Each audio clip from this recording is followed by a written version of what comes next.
Momo Taïri.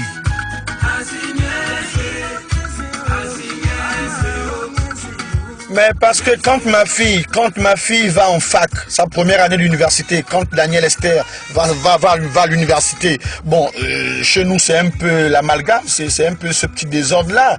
Donc c'est le petit esprit de brimade, ils appellent ça la dièse.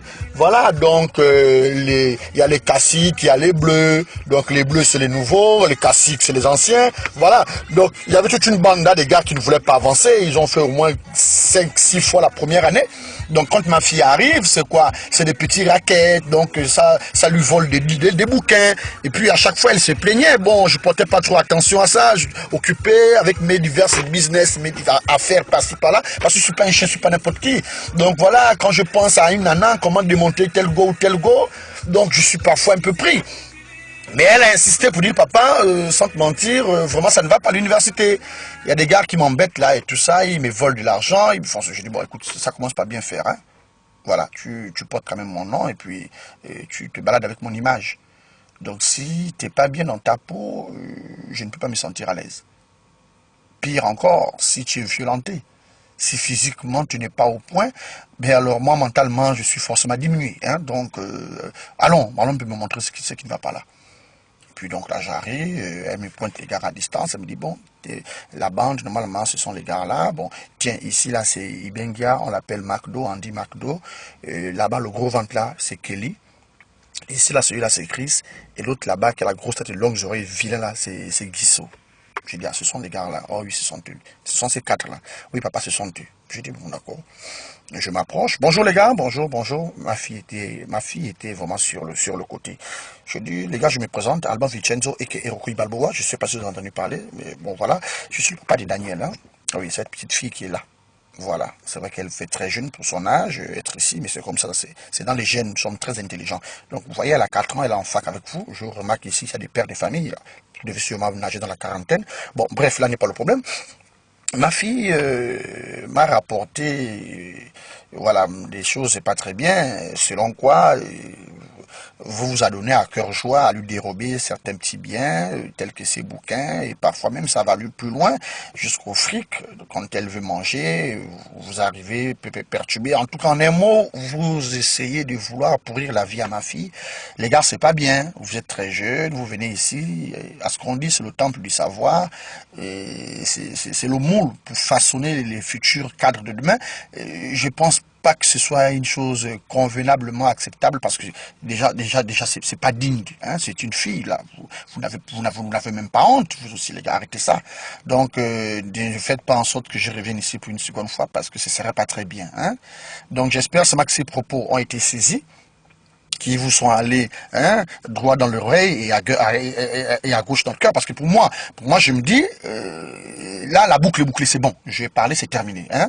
J'espère seulement que les carottes sont cuites, les parenthèses ouvertes et que les dés sont jetés. En tout cas, la balle est dans votre camp. Ne me faites pas revenir ici, hein, les gars. Mais allez, passez une bonne journée. Et là, je mets encore la main dans la poche, je sors 10 000 francs. Je dis, les gars, tenez, prenez un jus, hein. Bonne journée. Alors, j'appelle Daniel, et puis on chemine. Et puis les gars sont en train de se marrer d'ailleurs. Quel rigolo!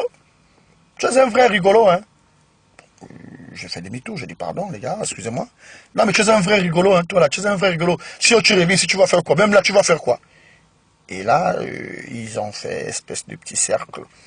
Donc ils m'ont mis au milieu et j'ai repoussé ma fille. J'ai dit Daniel, va dans la voiture s'il te plaît. Donc j'étais là au milieu d'eux. Et j'ai dit les gars, c'est très mauvais parce que je ne pense pas qu'ici, à l'université, vous ayez un centre hospitalier. C'est pas vraiment évident. Et même votre infirmerie ici, la rumeur court qu'il n'y a même presque même plus d'aspirine. Même de Doliprane, il n'y a pas. Pour les maux de tête aggravés, vous n'avez rien. Même la coscorpine, il n'y a même pas. Et coartésiane, il n'y a pas. Branchodermie en suppositoire, vous n'en avez même pas. Ici, actapulgite smecta, vous n'en avez même pas. C'est ce que j'ai remarqué. Yendol, il n'y a pas. Donc, c'est le permanganate de potassium, vous n'en avez même pas ici. Les glucosés, je ne vois rien.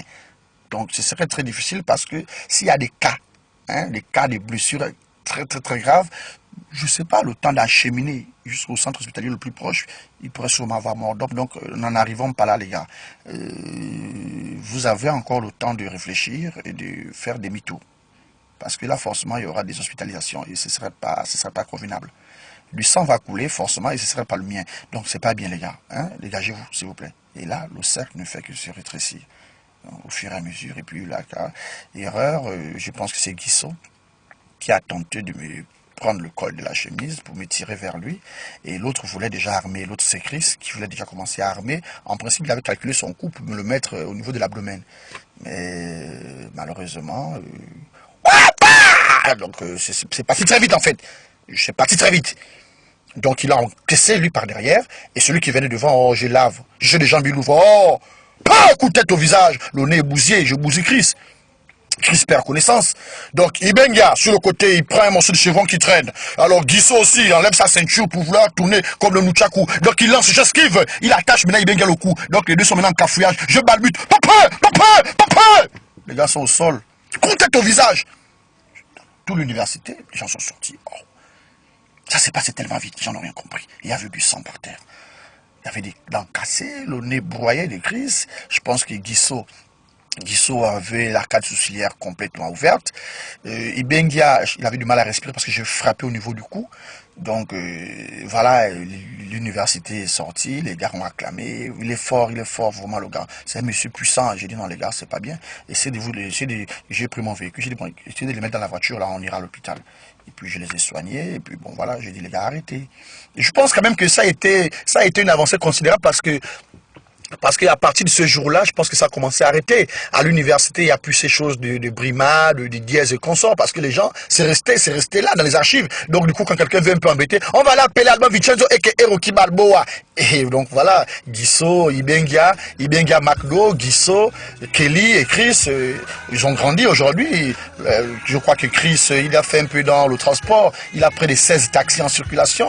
Il est dans le bâtiment. Il a investi des maisons partout. Bon, le diplomate, c'est quoi? Je crois que c'est Kelly qui est en diplomatie. Ils ont évolué, les gars. Il est en diplomatie. Je crois qu'il dit ça, il sera même ambassadeur. Guissot aussi, lui, je crois qu'il est en Roumanie. Il a ouvert aussi une très grande boîte de nuit qui marche très bien, stripteaseuse, tout ça là. Bon, Marc de Ibenga, non, lui, il ne fait rien. Sans vous mentir, il ne fait vraiment rien.